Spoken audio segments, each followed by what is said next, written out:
Hello, my name is Fiona Robertson and I wanted to talk to you today about what makes things so different when we play. So for ages I wanted to explain to you that I've seen things as part of a jigsaw puzzle, and therefore no one thing of that jigsaw puzzle is going to give you the whole picture. Nice analogy. So no one thing is going to fix you, is going to heal you. You're not going to feel slimmer and more energy, and it's an amalgamation of everything. Now here's the rub. No one thing that we do is the be-all and end-all. It's the fact that everything all comes together.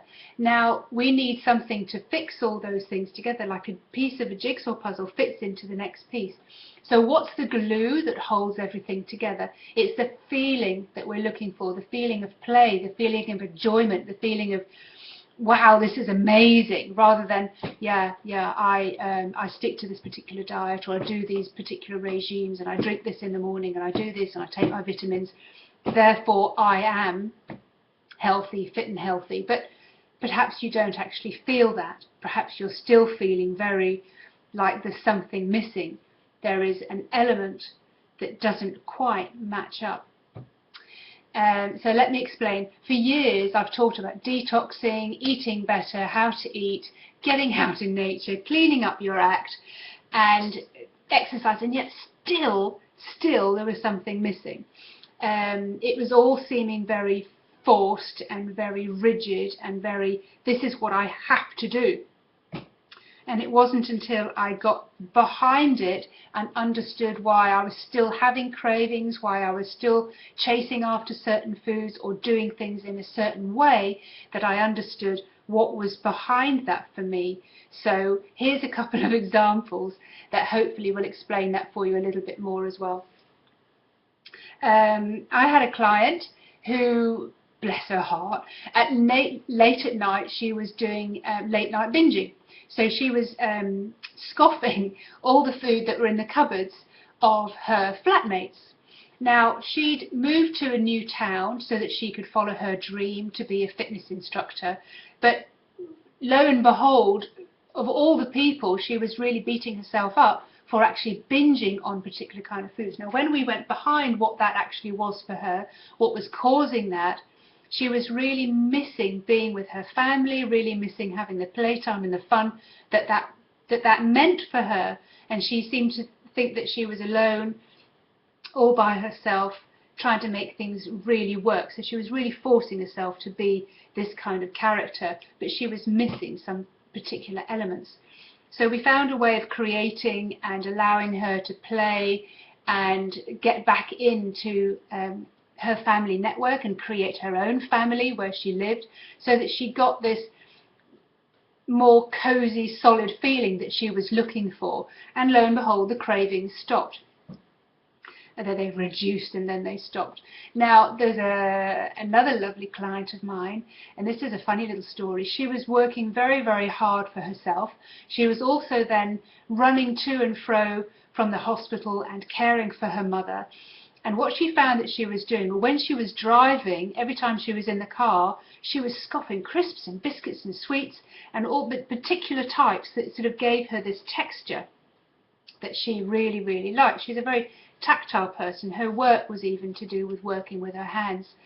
And when we got behind what was going on for her, the element was the creaminess and the texture that she was really, really missing. And when I asked her, so what other things do you really like to touch, and what could actually you have instead of putting something in your mouth, it was something like an oozy Play-Doh that would just ooze between her fingers, and it had to be blue.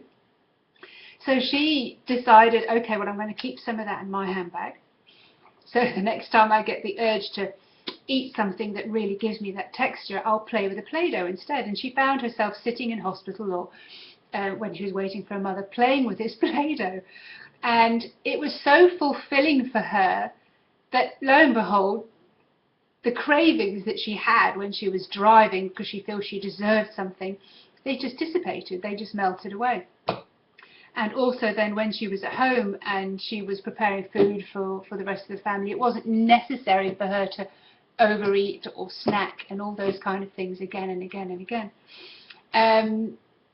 Guess what? It's actually scary for people to discover what it is that they feel. The emotions that we have that we've suppressed for so long are something that we're not familiar with feeling, and we've certainly never allowed ourselves to feel some of those feelings. So for my client to admit that she was lonely, or for my client to admit that she felt she deserved more when she was feeling guilty that she was looking after her mother and everything else, those were strong emotions. Now, what we tend to do is we are going after certain things to stop us feeling our feelings. And I talk about this so much, in that we chase after our cravings, and our cravings can be either food or alcohol, buying things, filling up our home with things, clothes, excessive sports, and actively keeping overly busy. I know about that one. Now, here's something that might surprise you. It's not just our bad feelings that we're trying to avoid, like anger, frustration, sadness, guilt, shame, rejection, but we're actually avoiding our nice emotions, our happy, our joyful, our fun, love and peacefulness. We're avoiding those as well. When I began to experience a fuller range of what my feelings were, when I began to open up and understand, ooh, that's what happy feels like, ooh, that's what sad feels like, and that's what I do when I feel sad, or this is what I do when I feel angry, or this is what I do when I feel deprived. Something strange happened. I realized that I had created a ceiling for myself that allowed myself only to get so happy or feel so much love. I was not prepared for going higher or feeling more happy or feeling or receiving more love. I'd created the ceiling for myself, or this bandwidth that I was happy operating in. So below here was too sad and up here was too happy. So you can see we've actually done some crazy things to actually keep ourselves numbed out from a full wide range of emotions. The value of playtime cannot be undervalued as a concept, and that will become crystal clear to you maybe for the first time ever when you discover a call with me and we do like a playtime breakthrough call, so you can actually feel what it feels like to be in that particular mode and how easy everything becomes, and things fall into place and people fall into place and jobs and money, and you can't let things in if you're not feeling a good vibration in yourself, and this is what I'm talking about. And thinking something doesn't always work. We have to be able to experience it and feel it inside. Playtime isn't a silly, trivial thing. It really is as important as breathing fresh air, eating well and moving, but we can't do just one thing. It's an amalgamation. It's the vibration that happens when we're doing all those things together. They all have a knock-on effect. We've all played a game. We've entered into playing a game, Monopoly or something like that, with a family or with friends, and we've not really felt like playing.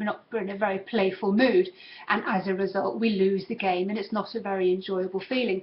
But we also, on the contrary, have experienced a time when we've entered into an activity that is so joyful and so playful that the time just flies and we're just having an absolute ball, and the work or the job just doesn't seem to be a chore anymore.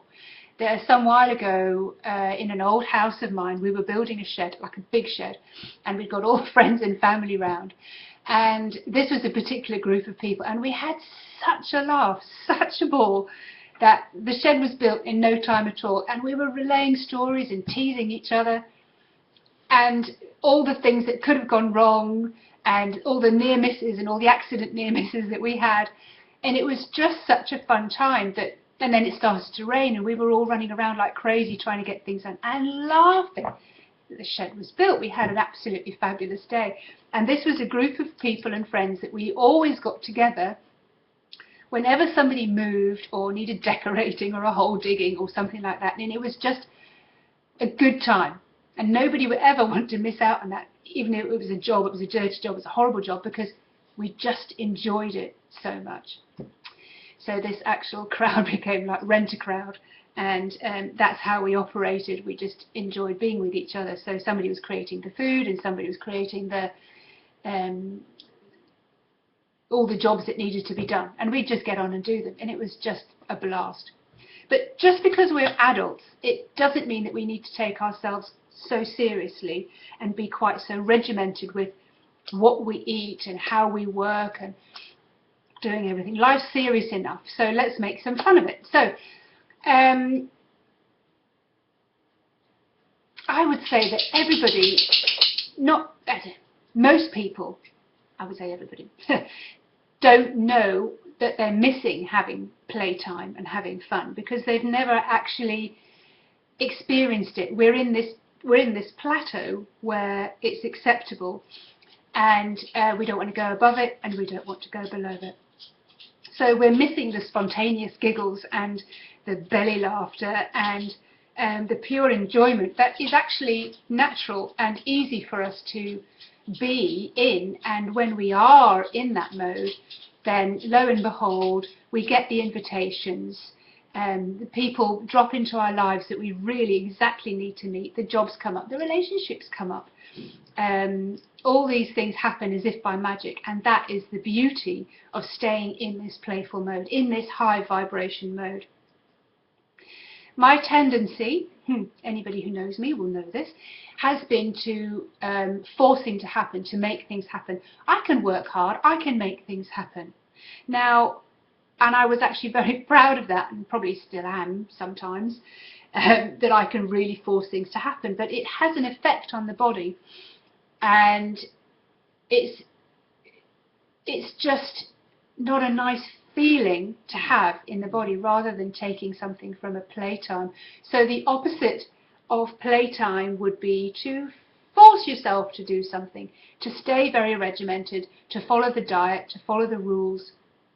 What I'm proposing is that we change our perspective and that we go at things from a different perspective and just make life more fun. And then things just happen magically. So the weight falls off, the job arrives, the partner arrives, you have money in the bank, your job works well, your house works well, your children are doing fantastically at school. All these things just start to arrive and come in.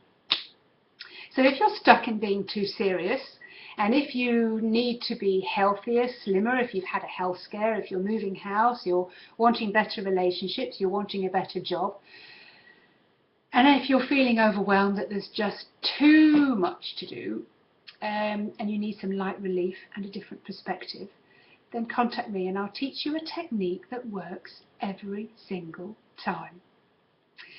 However, if you're thinking, that doesn't sound very serious, that can't be that easy, believe me, I felt exactly the same.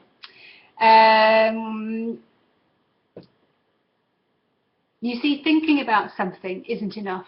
We need to be able to feel it, and we need to be able to authentically feel it and genuinely feel it as if we've already got it.